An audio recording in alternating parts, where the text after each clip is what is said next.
As jy miskien gemis het, ons is besig met die Romeine reeks. Kan jy glo, ons is in die eerste kwartaal deur die eerste 4 hoofstukke. So, daar's nog, hoeveel is daar oor? 12. So 4 en dan gaan ons die tweede nog 4 doen, nog 4 en nog 4 en dan is ons klaar met Romeine aan die einde van die jaar. As jy nie lekker by is nou op hierdie stadium nie, vra ek vir jou om sommer by die huis die preke te gaan luister op YouTube en dan gaan jy bykom, want dit is nou baie moeilik om nou alles, sommer net vinnig en kort, Romeine skryf Paulus, julle ken almal vir Paulus, hy skryf dit vir 'n gemeente in Rome, is geweldige onder ons is tussen die Jode en die Grieke, of die Joodse gelowiges en die heidense gelowiges, soos hulle genoem is, daai tyd, en Paulus probeer hulle die evangelie weer verduidelik, om te verstaan dat hulle almal onder die sonde is, en daarom onder God se oordeel is, Jood sowel as nie Jood. Want daar was so halfe onder ons is beter as julle, en julle moet eintlik eers Jood word, voordat julle Christen kan wees, en die Messias kan aanvaar, en Paulus wil vir hulle wys eintlik dat die Jode sowel as die nie Jode dit nie maak nie, en dat hulle Christus nodig het vir hulle verlossing. As jy vir Paulus wil reg verstaan, as jy Romeine wil reg verstaan, besef ek al hoe meer hoe belangrike begrippe is in Romeine.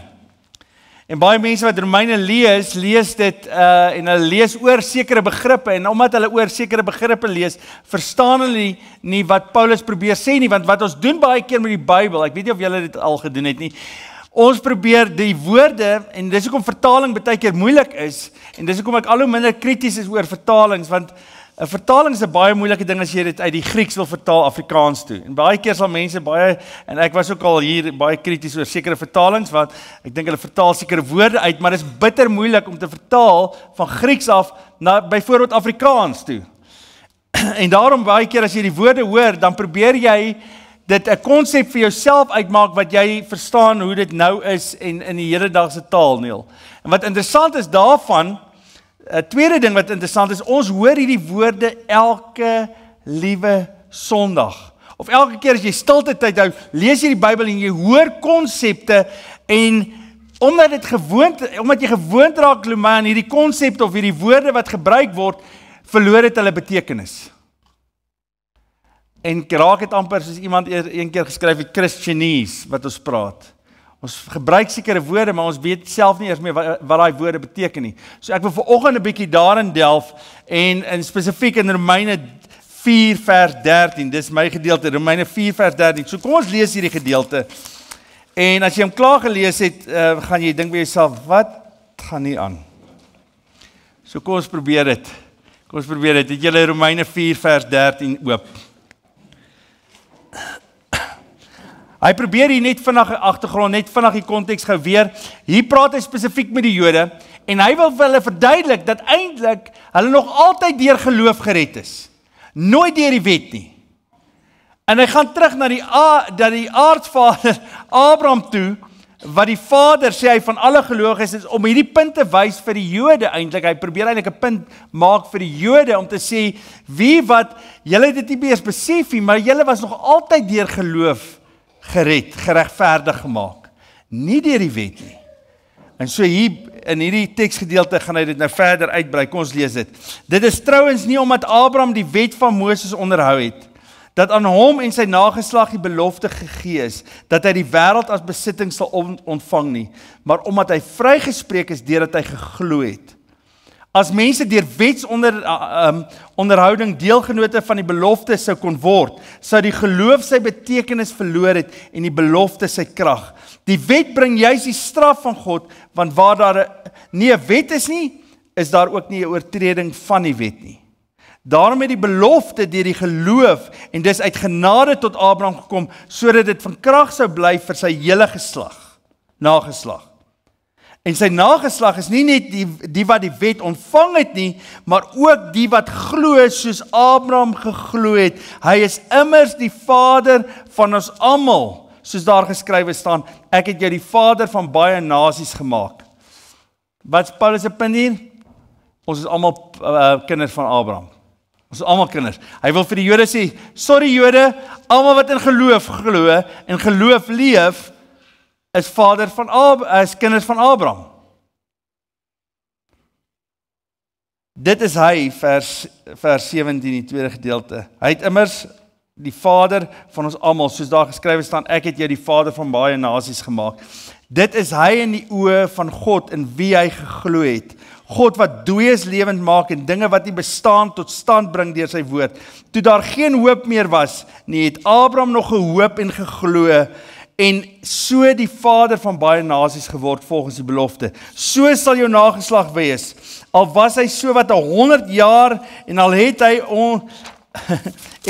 al het hy dus goed besef dat sy liggaam reeds gedaan was en dat Sara te oud was om kinders te hê, het sy geloof nie verswak nie. Hy het nie in ongeloof begin twyfel aan die belofte van God nie, maar hy is in sy geloof versterk en het aan God die eer gegee. Hy was ook ten volle daarvan oortuig dat God mag het om te doen wat hy beloof het. Deurdat Abraham geglo het, het God hom dus vrygespreek. Dat hy vrygespreek is deurdat hy geglo het, is nie net ter wille van hom opgeteken nie, maar ook ter wille van ons wat vrygespreek sal word. Ons wat in God glo, wat vir Jesus ons Here uit die dood opgewek het. Hy is vanweë ons oortredinge oorgelewer en hy is opgewek sodat ons vrygespreek kan word. Dis 'n mondvol. Ek wil vanoggend net stil staan by 2 begrippe in hierdie hele gedeelte, want ek dink as jy hierdie 2 begrippe verstaan, Luke, gaan jy baie van Romeine ook verstaan, en dan gaan daar baie min misverstande begin ontstaan, soos wat daar in die verlede ontstaan het oor Romeine, maar ook oor ons geloof, ook oor hoe ons geloof verstaan. En die eerste begrip wat ek vanoggend wil praat is oor die hele begrip van 'n belofte. Julle het 'n paar keer hier gehoor, Paulus sê hierso, God het vir Abraham beloof, hy het 'n belofte aan Abraham gemaak. Nou, as jy 'n belofte maak, hierdie belofte is kontraktueel. Dis nie net 'n belofte van jy wat vir jou kind beloof, en my pa het altyd, wie van julle is ouers, dan beloof jy, ons gaan roomys eet, en dan sê jy maar nee, ek dink jy is 'n goeie idee nie, en dan sê my pa, ja nee, hy dink ook jy sê, maar jy breek jou belofte. Jy het gesê ons gaan roomys eet. Verstaan jy? En baie keer is ons beloftes maar baie finietjie, ons beloof 'n klomp goeders in ons lewens en ons doen dit nooit nie. Of jy begin 'n kontrak met iemand, dan kom jy agter hy breek die kontrak, en dis eintlik 'n kontraktuele verhouding wat die Here gehad het met Abraham. As gewoonlik is interessant ook as mense baie keer beloftes maak aan iemand, dan is daar 2 partye in hierdie kontrak en al 2 beloof iets. As jy hierdie deel van die kontrak nakom, dan doen ek hierdie deel van die kontrak. Is dit nie so nie? Dis hoe 'n kontrak werk, dis hoe 'n belofte werk. Dis altyd interessant as jy die wet saam met die kontrak ingooi, dan is daai kontrak gewoonlik nie veel werd nie, want hier is die ding, het jy al ooit vir jou kinders gesê, jy gaan iets vir hulle doen, as hulle iets doen? Wie het al dit gedoen? Robert, what do you do? It's your bargaining tool. It's your bargaining tool. As my kinders, as julle dit doen hierdie week, as julle soet is, my pa het altyd gesê, weet jy wat, as julle, vir elke A gaan ek julle R1000 gee. Sy geld was baie safe. Sy geld was baie safe. As julle dit doen, dan sal ek dit doen. En dan sy altyd teleurgesteld, want ons het nooit by daai kontrak gehou nie. Dis interessant, nie? Ons hou gewoonlik nie by die kontrakte wat ons sluit nie. En daarom is 'n kontrak net so goed soos die persoon wat die belofte maak of die kontrak sluit. Eintlik elke ou wat in die besigheidswêreld al was, sal dit verstaan. Die kontrak beteken niks. Jy moet die ou vertrou wat jy met die kontrak mee sluit. Anders is daai kontrak so min werd soos die papier waarop geskryf staan. As jy nie die persoon kan vertrou wat die kontrak met jou sluit nie, die belofte met jou maak nie. En ongelukkig is ons mense, nou blaai gou saam met my, want ek dink, as ons Romeine wil verstaan, moet ons die Ou Testament lees ook. Blaai vir my na Genesis 15 toe. Genesis 15. En die kontrak wat die Here met Abraham sluit, want dis waaroor dit hier gaan. Hy sluit 'n kontrak met Abraham. En in die Ou Testament praat ons van 'n verbond. Hy sluit 'n verbond met Abraham.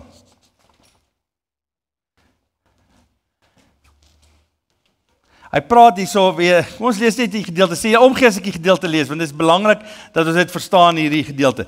Vers 1, hierna die woord van die Here in 'n gesig tot Abraham gekom. Dit was nog nie Abraham nie, maar Abram. Moenie bang wees nie, Abram. Ek beskerm jou. Jou beloning sal baie groot wees. Toe sê Abram, Here my God, wat kan U vir my gee? Ek sal kinderloos sterf en Eliezer, die man uit Damaskus, sal my besittings kry. Abram het verder gesê, U het nie vir my 'n nageslag gegee nie. 'n Slaaf uit my huis sal my erfgenaam wees. Maar die woord van die Here het tot Abram gekom, daardie een sal nie jou erfgenaam wees nie. Een wat jou eie nasaad is, hy sal jou erfgenaam wees. Toe het die Here vir Abram buitentoe laat gaan en vir hom gesê, kyk op na die hemel en tel die sterre as jy kan. Verder sê die Here vir hom, so baie sal jou nageslag wees.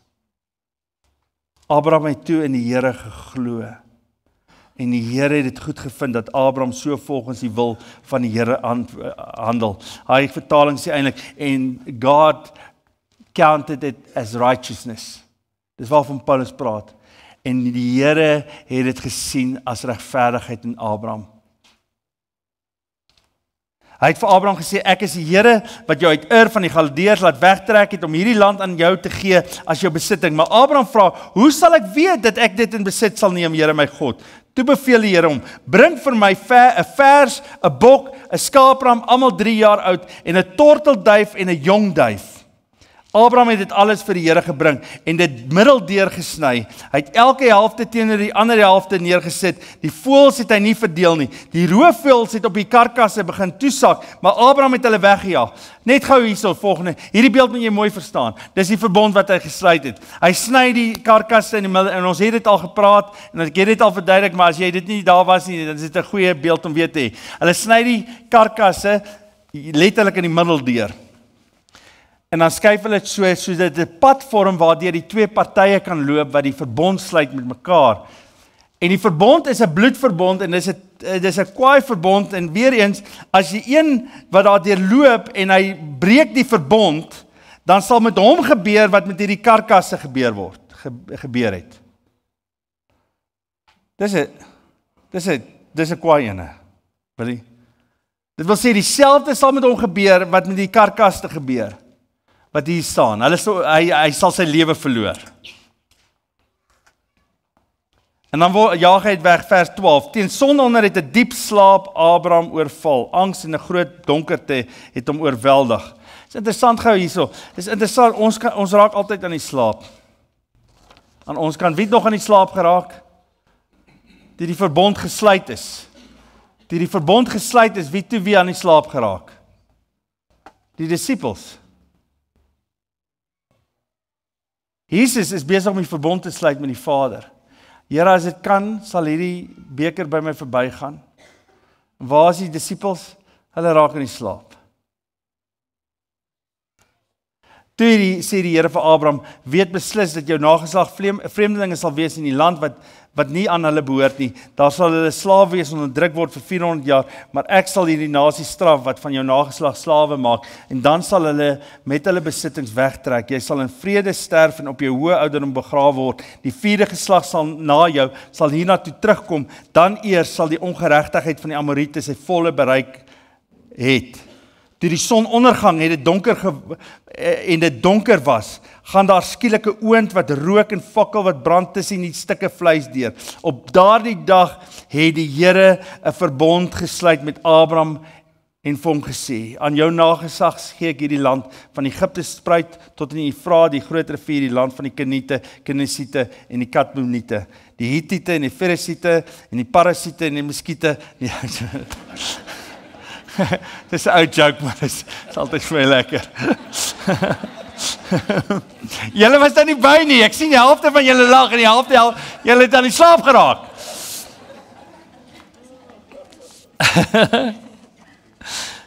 Die Here sluit met hom 'n kontrak. Wie loop deur die karkaste? Wie is die een wat deur die karkaste loop? Die Here. Wie het nie deurgeloop nie? Die een wat in slaap geraak het. Hierdie is verskriklik belangrik. Dit is ongelooflik belangrik dat jy hierdie teologie sal verstaan van Paulus en hierdie kontraktuele verhouding, die belofte sal verstaan van wat God maak met ons. God maak kontraktueel met ons 'n belofte, nie op grond van die beloftes wat ons vir hom maak nie.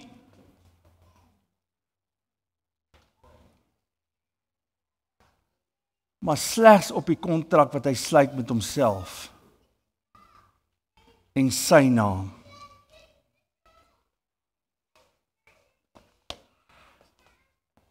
En hierdie is 'n baie belangrike deel.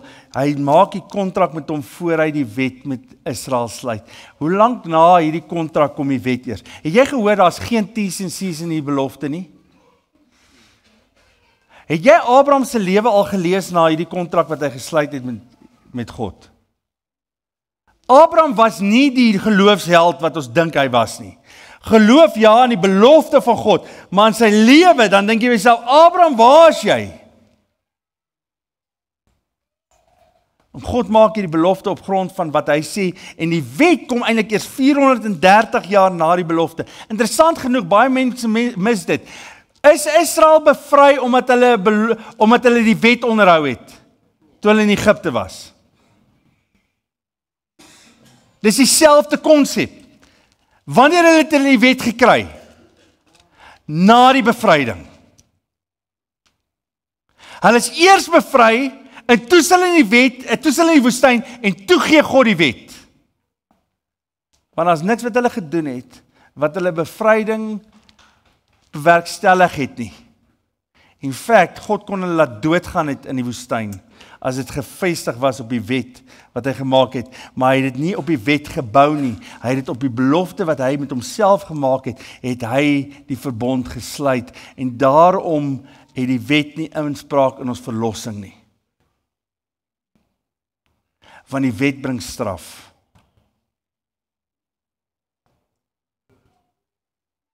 Baie mense dink kontraktueel oor hulle verhouding met die Here. Hulle agterkom. Ek hoor baie keer getuienisse, en dis nie verkeerd nie, ek dink daar sekere dele aan, maar ek is baie versigtig vir 'n kontraktuele verhouding met die Here, altyd. En mense sal sê, Here, as U hierdie besigheid seën, wow,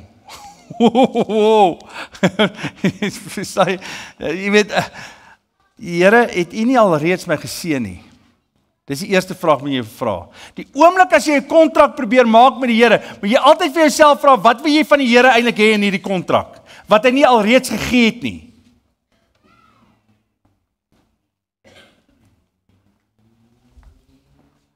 Ons as kinders van die Here, baie keer as ons in die moeilikheid is, en ons gaan in Romeine 5 daaroor hoor, amazing oor suffering, dan wil ons kontrakte sluit met die Here en sê, Here, alright, jy weet, dit gaan nou swaar, maar as U dit nou so uitwerk en so uitwerk vir my, dan gaan dit, jy weet, dan sal ek my lewe vir U gee.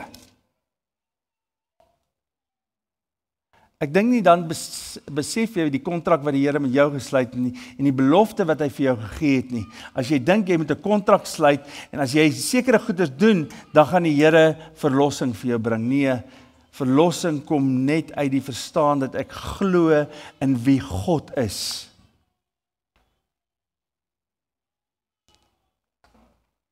Dit is maar net interessant in Prediker 5 en ons het hom al gelees, maar weer eens is altyd goed om goeders te herhaal wat ons reeds gelees het. Blaai saam met my na Prediker 5 toe.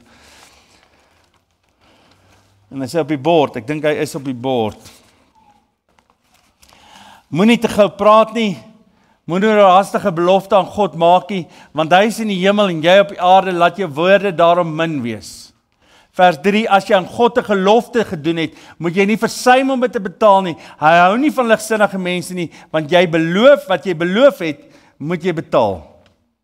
So moenie kontraktueel met die Here ooreenkomste maak nie, want hy gaan dit van jou opeis. Staan maar liewer op sy belofte. Nie op jou belofte nie. Die wet bring straf, die belofte bring genade. Dit is altyd interessant as ek dink dat die Here weet waarvan ons gemaak het. Dis seker die mooiste gedeelte in Hebreërs 3. As hy sê ons hoëpriester tree vir ons in en hy sê die volgende paar keer, hy sê hy weet waarvan ons gemaak is. Hy hou dit in gedagte as hy met ons werk. Hoe amazing is dit nie? Hy weet die mens is ontrou. Hy weet die mens val. Ons staan op die belofte. Hier is die tweede begrip. Die eerste begrip is hierdie belofte. Die tweede begrip wat Romeine gee is die woord geloof. Abraham is op grond van sy geloof vrygespreek. Dit wil sê, God, al wat ons doen is, eintlik al wat ons gedoen het vir ons redding, ons aanvaar dat God dit gedoen het wat hy gesê het hy gaan doen. Dis eintlik wat geloof is. My hele lewe is gebou op een ding, die vertroue dat God gedoen het wat hy gesê het hy gaan doen. So anders is Abraham natuurlik, ons aanvaar die belofte wat hy vervul het. Abraham moes geglo het dat God sy belofte sal vervul. Ons glo dat God sy belofte vervul het. Hoe wonderlik is dit dat jy in hierdie kant van die kruis leef nie? Dis nie wonderlik nie. Ons aanvaar, dis wat geloof is. Geloof is die aanvaarding dat God dit sal doen en dit gedoen het wat hy gesê het hy gaan doen. Interessant dat mense geloof baie keer anders te verstaan in ons dag. Geloof raak later dan vir baie mense die laaste opsie. Jy agterkom. Wat sê mense oor geloof? Jong, al wat nou oorbly is ons moet maar glo, jong. Sê, as dit swaar gaan met my, ja, as dit swaar gaan met my. Jong, al wat nou oorbly is geloof. Ons nou maar vashou aan ons geloof, broers. Wat beteken dit as mense dit sê, as geloof later aan jou laaste opsie raak vir alles? Ja, ek het nou alles gedoen wat ek kon doen. Nou dink ek maar net glo. Asof die Here die laaste geword het van dit wat ons doen. Die Here is al by die laaste opsie. Jy weet, as ek nou alles gedoen het wat ek kon doen, en wou doen wat ek gaan doen, dan kom ek op geloof af.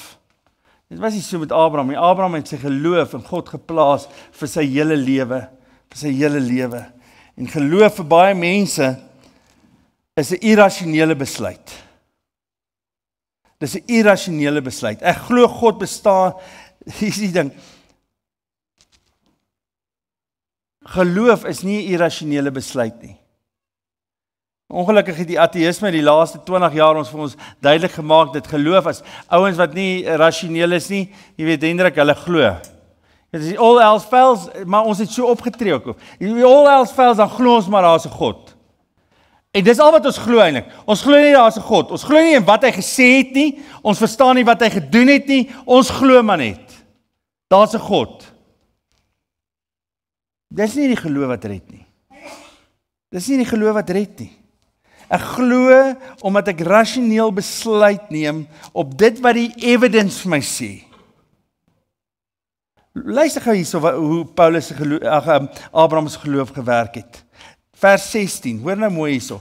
Daarom het die belofte deur die geloof en dis uit genade tot Abraham gekom, sodat dit van krag sou bly vir die hele geslag. En sy nageslag is nie net die wat die wet ontvang het nie, maar ook die wat glo soos Abraham geglo het. Hy is immers die vader van ons almal, soos daar geskrywe staan, ek het jou die vader van baie nasies gemaak. Dit is hy in die oë van God, in wie hy geglo het. God wat die dooies lewend maak en dinge wat nie bestaan nie tot stand bring. Daarop is ons geloof gebou. Dis op hierdie twee basiese beginsel is my en jou geloof gebou. En Paulus gaan terug na Genesis verhaal as hy hierdie woorde sê, dat uit niks uit iets gekom het nie.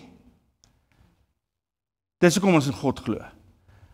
Dat daar was niks en God het gespreek en daar's iets. Blaai gou saam met my na Hebreërs toe. Hebreërs 11, die groot teks oor die geloof. Ek hoop ek verloor julle op hierdie stadium hier, maar net bly my bly, hier kom die einde nog. Om te glo is om seker te wees van die dinge wat ons hoop, om oortuig te wees van die dinge wat ons nie sien nie. Hoor nou hierdie woorde. Dit is immer vanweer hulle geloof dat daar oor die mense van die ou tyd met soveel lof getuig is. Omdat ons glo, weet ons dat die wêreld deur die woord van God geskep is. Die sigbare dinge het dus nie ontstaan uit iets wat ons sien nie. En dis gaan ons terug na Romeine 1. Niemand het verontskuldiging nie. Hoekom nie? Hoekom het niemand verontskuldiging wat nie glo nie? Want ons het die skepping. En daar was niks. En nou is daar iets. Ek het so 'n debat gevolg so 'n paar maande terug. Ek kan nie die wetenskaplikes se naam onthou nie, maar twee wetenskaplikes wat mekaar debatteer. Een is 'n gelowige en ander een is nie 'n gelowige. En toe kom hulle op die punt van, jy weet, okay, kom ons vat dit na die basiese punt toe. Interessant genoeg, in 1925 het hulle vir eerste keer gesê die heelal het 'n begin gehad. ex nihilo. En dit was nogal interessant, dis 'n fisikus wat ook 'n priester was, wat hierdie teorie uitgefigure het.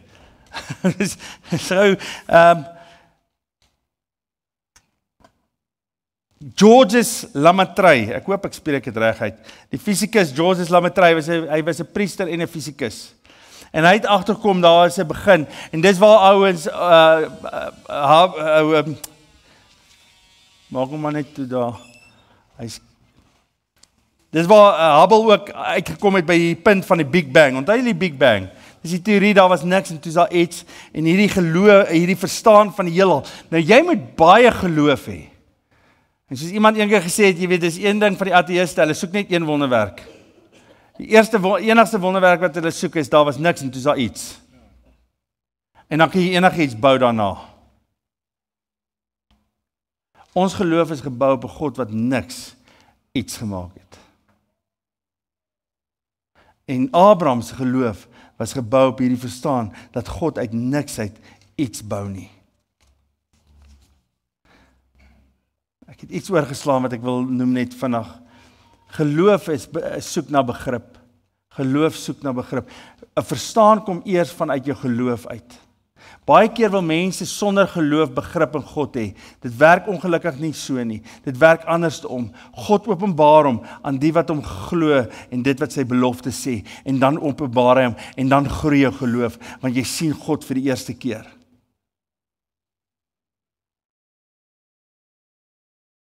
En dan die tweede ding waarop hy sy hele lewe, nie net uit hierdie skepingsverhaal van daar was niks en toe is daar iets nie, maar Abraham was dood en Abraham het lewend geword. Abraham was dood en Abraham het lewend geword. Sarah was dood en Sarah het lewend geword. Jy kan nou dink as iemand vir jou sê op 100 jaar tannie Oom Werner, hoe oud is jy nou? 82, tannie Frida. Ek wil nou nie profeties wees nie, jy mag nie sê nie, maar ek wil nou nie profeties wees nie, maar julle gaan oor is 9 maande kinders hê. Jy weet, julle gaan jy weet, imagine, ja, dis presies wat Sarah gedoen het. Sy het gelag. Dis die normale ding wat jy doen as die Here vir jou iets beloof wat net glad nie sin maak nie, dat hy lewe uit dood kan skep. Want dis wat Abraham vir die Here sê. Die Here sê in hierdie vertaling, hy sê Here, maar ek is dood en Sarah is dood en dan wil jy lewe in ons skep. Hoe is dit moontlik? Dat die God van die heelal wat iets uit niks uit skep nie, ook lewe uit dood skep. Dis wat ons glo. My broer en suster, dis wat ons as gelowiges glo, dat God daar was niks en toe het God iets geskep. En die tweede ding is, God het uit dood uit lewe geskep.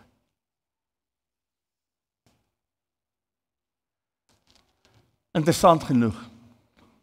Daarom toe Abraham, onthou julle die verhaal toe God vir Abraham vra om Isak toe weer te offer. Enigste nageslag, Isak. Die Here sê vir Abraham gaan, julle al ooit gewonder oor daai verhaal, wie het al gewonder oor daai verhaal? En hoe het die Here dit vir hom gevra? Wel, ek dink daar's 2 redes hoekom hy hom gevra het om dit te doen. Die eerste ding is om te wys dat hy nie soos die ander gode is nie. Die ander gode vra van jou oudste seun en dan offer jy hom en dan jy voorspoed. En so God wil vir Abraham hier wys, ek is nie soos die ander gode wat vir jou vra om jou kinders te offer nie. Die tweede ding wat vir God wou wys vir Abraham, en dit staan in Hebreërs, as hulle praat oor Abraham se geloof, wat het Abraham geglo sal God doen as hy vir Isak geoffer het? Wat het hy geglo? God kan hom uit die dood uit opwek. Hy het nie geglo dat God vir hom 'n ram gaan gee nie. Abraham het geglo dat as hy sy seun offer en sy seun dood is, dat God lewe uit dood uit kan skep.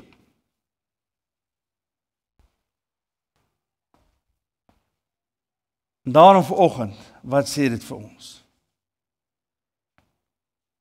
Ons wat aan die ander kant van die vervulde belofte leef. God se belofte is vervul.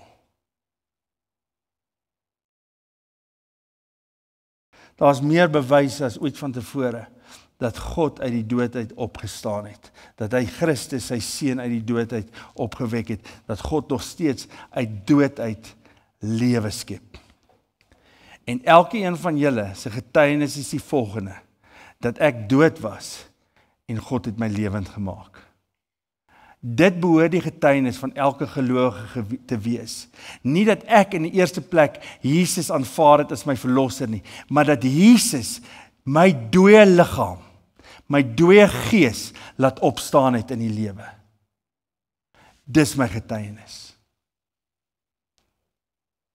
Dis wat Paulus sê in Efesiërs, ons was dood in ons ongeregtigheid en Christus het ons lewend gemaak. Kan die dooie bene opstaan? Ek weet nie, Here. Praat met hulle. Ek plaas my lewe in hulle en hulle sal opstaan.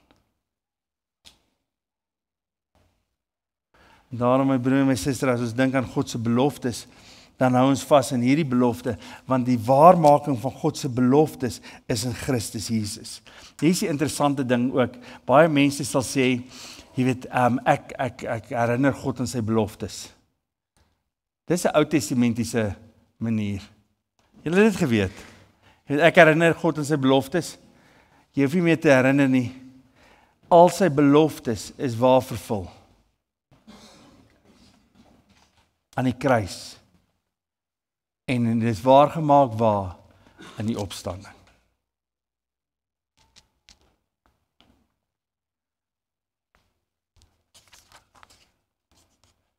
Twee Korintiërs sê dit baie duidelik. Hy, Jesus Christus, is die ja en amen op al die beloftes. Christus is die ja en amen op al die beloftes. Daarom, my broer en my suster, weet jy wat so wonderlike voorreg is dit dat jy hier sit? Jy is vrygekoop, jy is lewend gemaak. Die dag toe ek tot bekering gekom het, my wederbaar is, hier is die interessante ding, wat beteken wedergeboorte? Abraham, ek sal vir jou lewe skep in jou lewe. Ek sal vir Sarah die lewe gee, ek sal wedergeboorte in jou skep. En al wat geloof is om te kyk na die Here en te sê, wow, dis waar.